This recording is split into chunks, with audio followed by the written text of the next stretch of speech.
Well,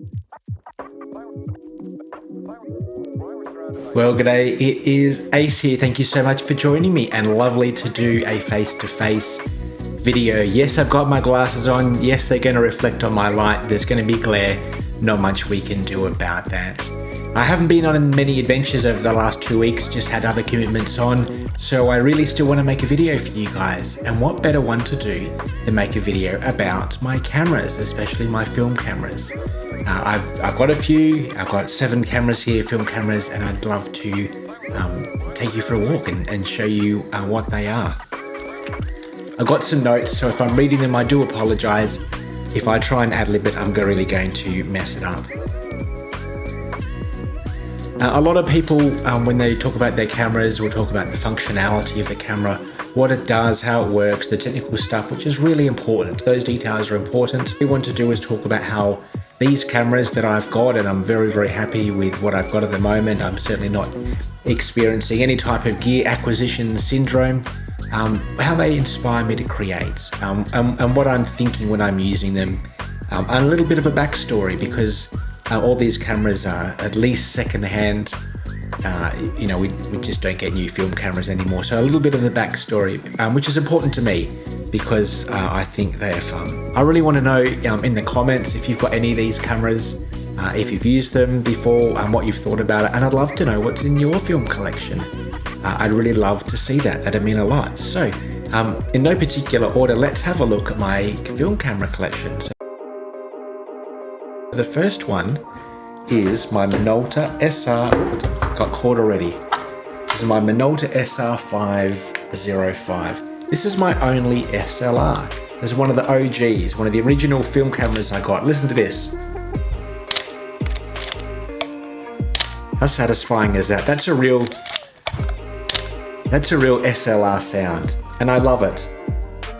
So it's one of the first SLRs, certainly the most longest standing ones. So this is the most long standing.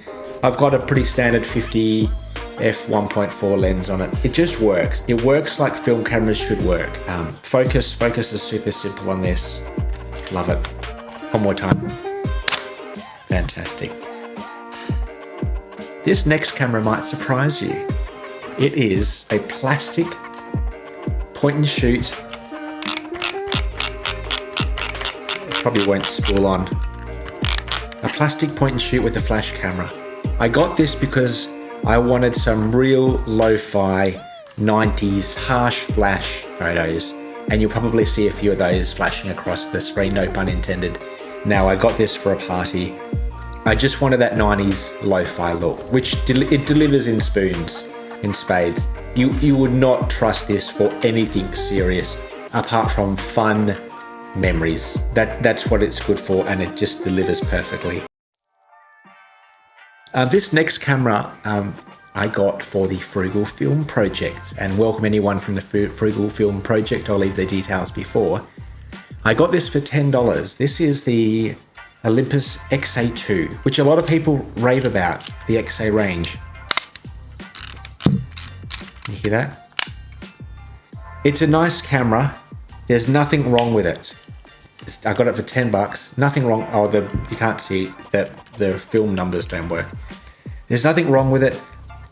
It's just not the right camera for me. I'll still keep using it for the rest of the Frugal Film Project. The zone focusing I can never really get right on the side here. It's a fine little camera. It doesn't really inspire me as much as I thought it would. I'm glad I only spent $10, and I'll probably sell this at the end of the year. It's still a great little camera, just not for me. Camera number 4 is a really special camera. It chews out film quicker than the UK chews out prime ministers. It's really best way to say it, which is funny because where it was made, there was no such thing as democracy or capitalism. I'm talking about the Zorki C. Listen to that. That is a crisp, that's an angry shutter. Hear that? That's angry. I'm making funny faces in the camera. Angry shutter. The Zorki C. My parents bought this for 500. I don't know what 500 is. 500 souls of capitalists or what. But they got it for 500 in a market in Croatia, and I love it. It's outlasted the ideology that made it. So angry. Why do I love it? Why do I love this camera? It chews through film like it wrecks sprockets like there's no tomorrow. I like the focusing on it. I like that it's an absolute copy of a Leica. It's a fun camera to use though. It's actually it's designed to outlast capitalism, which failed, but it still works well. That's the Zorki. It's fun. Thank you, my parents. I won't mention your name, St. Rosemary. And Ivica. Next camera. Let's go back to Japan. So this is my only point and shoot camera, apart from that little plastic one. This is the Konica A4, the big mini. I got this pretty cheap on Marketplace. How 90s does that sound? The flash doesn't work. This is a solid camera. I'm really surprised with this. I've only used it a few times. Will that work? No, there's no film in it. This is just a trusty, reliable camera. That's the only way to describe it. Point and shoot, which is sometimes all you want. You don't want to be mucking around with anything, focusing, aperture, anything like that. The autofocus is pretty good on it. The lens is sharp, 35 f3.5. It's pretty sharp. Has a close-up or macro function, which I've only used once. It's fun. I use that because it's very easy in the pocket. Good one. A4, Konica, big one, good one, little one. So these next two cameras are super special for me, and they're special because they were my granddad's.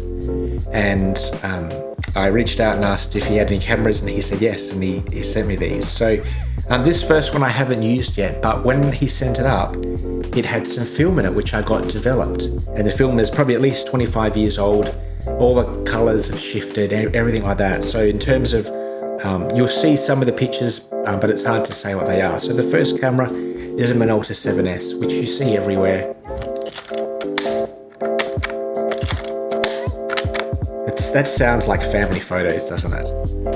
I've never used this, but I love that there were photos on there from my granddad of things that was important to him. So you guys will need to tell me where I should take this for a test run, and what if I should use color or black and white or cine film. It's a nice lens. Never used it though.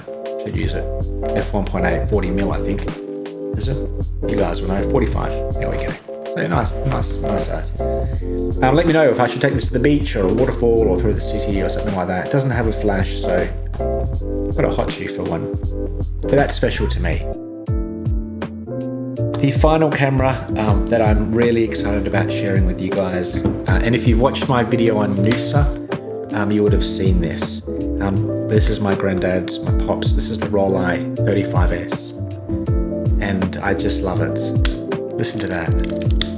That just sounds precision. There's no film in it. So anyone who's used a Rollie knows they just almost perfection. The focusing system works super well. It's a tactile little camera. It's small. It fits in the pocket really, really easily. It's just engineered to perfection, and it means so much more that it's my granddad's, and that he trusted this for his memories for when he was traveling and with his family. So I love it, and I'm loving the photos so far, although I think some of the coatings come off the lens. So the photos that I had from Noosa have like a bloom effect, but I still think it looks kind of cool. So they're my film camera collection, guys. One more time. So precise. Fantastic. Hey guys, I really have loved you joining me today on this. A little bit of a different video, certainly not a spoken word, which you guys seem to be enjoying. And if you like those spoken words, let me know. Let me know where I should take some of these film cameras next. I'd really love to hear your thoughts on where I should go. Thank you so much for joining me. As always, guys, love God, love others, and take time to listen.